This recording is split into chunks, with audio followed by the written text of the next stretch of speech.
Hey guys, in this video I'm going to show you how to add page numbers in Google Docs and start from a specific page. So this is our page 1, this is our page 2, and this is the page 3. Now what I'm going to do here or show you here is basically we go and start from page 2. And let's say for example this is the part where I want to put in another page.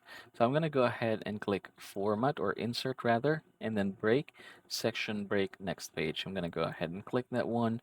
So essentially, we are now seeing 4 pages. This is 1, this is 2, and this is 3 and 4. So here in number 3, we are going to begin.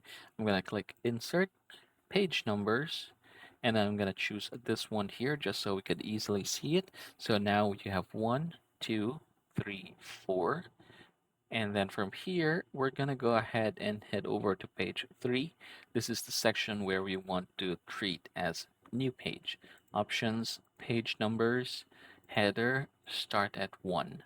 Click apply, and there you go. So now you have page 1, you have page 2, and then if you want to head over back here, you have page 2, page 1 as well. So, yep, that is how you're going to add page numbers in Google Docs if you want to start from a specific page.